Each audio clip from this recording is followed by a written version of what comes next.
Hello বন্ধুরা, আসসালামু আলাইকুম। আজকে আবারও চলে এসেছি নতুন একটি রেসিপি নিয়ে।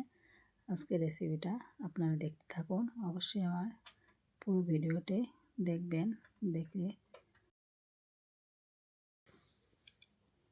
পছন্দ হলে আপনারা লাইক, কমেন্ট, শেয়ার, সাবস্ক্রাইব অবশ্যই করবেন। আপনারা দেখতে থাকুন আজকে রেসিপিটা কী হতে চলেছে। আজকে একটি পিঠার রেসিপি দেব। আজকে দেব রুটি পিঠার রেসিপি। দেখুন আমি গ্যাস চুলায় চলে এসেছি। প্রথমে অল্প করে পানি দিয়ে আমি অল্প একটু নুন দিয়ে দিয়েছি। নুনটা দেওয়ার পরে পানিটা কিন্তু ফুটে উঠলে তারপরে আমি আটাটা দেব। এটা কিন্তু চালের আটা, চালের গুঁড়া যেটা হয়, এটা কিন্তু ময়দা নয়, চালের গুঁড়াটা দিয়েছি আমি।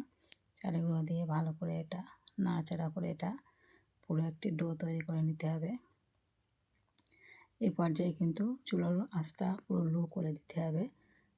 পুরো লো করে দিয়ে ভালো করে নাড়াচাড়া করে এটা ভালো করে একটি ডো তৈরি করে নিতে হবে। আমি 5 মিনিটের জন্য একটু ঢাকা দিয়ে রেখেছিলাম, কেননা আটাটা সিদ্ধ হওয়ার জন্য। দেখুন আটাটা পুরো সিদ্ধ হয়ে গেছে।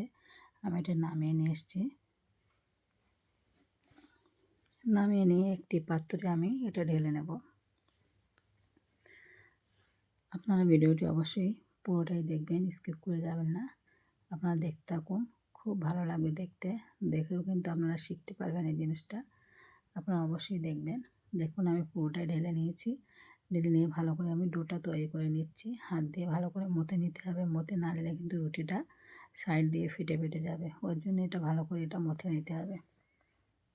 মথে নিয়ে এটা ভালো করে ডো তৈরি করে নিয়েছি আমি। তারপরে আমি লিচি কেটে নিচ্ছি। লেচিটা আপনাদের সাইজ অনুসারে কাটবেন। আমি এটা আমার সাইজ অনুসারে আমি কেটে নিচ্ছি।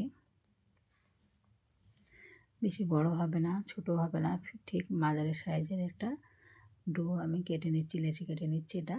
দেখুন ডোটা কিন্তু ভালো করে এটা মাখাতে হবে, যেহেতু চালের আটা, ময়দান আটা এবং গমের আটা দিয়ে যেভাবে হোক মাখালে হয়, কিন্তু চালের আটা কিন্তু ভালো করে না মথে নিলে কিন্তু এটা রুটিটা ভালো হয় না। ওই জন্য এটা ভালো করে মাখিয়ে নিতে হবে। ভালো করে মাখিয়ে আমি লেচি কেটে তারপরে আমি একটি ফিরে নিয়ে এটার ওপরে আমি ভালো করে গোল করে নিয়ে আরও একটি শুকনো আটা ছড়িয়ে দিয়ে আমি এটা বেলে নেব। দেখুন বেলুন নিয়ে ভালো করে এটা সাইজ মতো আমি বেলে নিচ্ছি। একদম গোল আকৃতি হবে এটা। দেখুন আমি বেলে নিচ্ছি।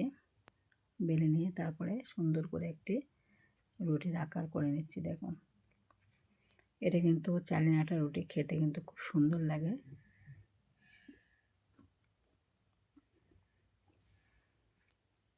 শীতের সময়, যেহেতু শীতের সময় সব রকম পিঠে খাওয়া যায়, কিন্তু শীতের সময় সব রকম পিঠে খাওয়া যায়, এটা রুটির পিঠেও খাওয়া যায়। রুটি পিঠে কিন্তু মাংস দিয়ে, গরুর মাংস দিয়ে এবং মুরগির মাংস দিয়ে, যে কোনো একটা কিছু দিয়ে খেলে কিন্তু খুব সুন্দর লাগে রুটিটা। চালের আটার রুটি খেতে এত সুন্দর লাগে, আপনারা অবশ্যই বাড়িতে এটা বানিয়ে দেখবেন। রুটিটা খুব সুন্দর লাগে খেতে। এগুলো সব শীতকালে খাওয়া হয়। শীতকালে, গরমকালে কিন্তু এগুলো কেউ খায় না, কেউ করেও না অত। কিন্তু শীতকালে সবাই সব ধরনের পিঠে করে খায়। শীত তো চলেই যাচ্ছে, আর বেশি দিন নেই। শীত চলে যাওয়ার পথে যার যার খাবার তাড়াতাড়ি খেয়ে নেন। আমি এই রুটিটা বানাচ্ছি কিন্তু আজকে গরুর মাংস দিয়ে এটা পরিবেশন হবে। দেখুন আমার রুটিটা পুরো বেলা হয়ে গেছে, পুরোটাই আমি বেলে নিয়েছি। তারপরে আমি চুলায় চলে এসেছি। চুলে একটি তাওয়া আগের থেকে আমি গরম করতে বসিয়ে দিয়েছিলাম। এটা গরম হয়ে গেছে। পুরো লো ফ্লেমে এটা সেঁকতে হবে, না তো এটা পুড়ে যেতে পারে, আর এটা কিন্তু ফুলবে না। লো ফ্লেমেই সেঁকতে হবে, জোরে কিন্তু সেঁকলে এটা ফুলবে না আর এটা পুড়ে যেতে পারে। ওর জন্য লো ফ্লেমে দিয়ে দুবার উল্টালে এটা পুরোপুরি ফুলে উঠবে। দেখুন আমি দুবার করে উল্টে দিয়েছি, পুরোটাই ফুলে উঠেছে। পুরোটাই ফুলে উঠেছে। দেখুন এটা তৈরি হয়ে গেছে। বেশি লাল করার দরকার নেই, কিন্তু এই রুটিটা বেশি লাল করলে কিন্তু অতটা ভালো লাগে না। এটা সাদা সাদা থাকবে, পুরো পরিষ্কার থাকবে। দেখুন আমার পুরো রুটিটা এইভাবে আমি সবকটা একে একে ছেঁকে নিয়েছি। দেখুন দেখতে তো সুন্দর লাগছে, খেতেও কিন্তু দারুণ সুন্দর। আপনারা অবশ্যই ট্রাই করে দেখবেন। আমি কিন্তু এটা রাতের ডিনারের জন্য এটা আমি তৈরি করেছি। এটা কিন্তু গরুর মাংসের সঙ্গে আমি এটা পরিবেশন করছি। রাতের ডিনার কিন্তু খুব সুন্দর লাগবে খেতে। যখন খুশি তখন খেতে পারবেন, গরম গরম সকালে ব্রেকফাস্ট এবং রাতের ডিনার যখন খাবে তখনই খেতে পারবেন। আমি রাতের ডিনারের জন্য এটা প্রয়োজন করছি গরুর মাংসর সঙ্গে। খুব সুন্দর খেতে, বিশেষ করে গরুর মাংসের সঙ্গে খেতে কিন্তু দারুণ টেস্ট লাগে।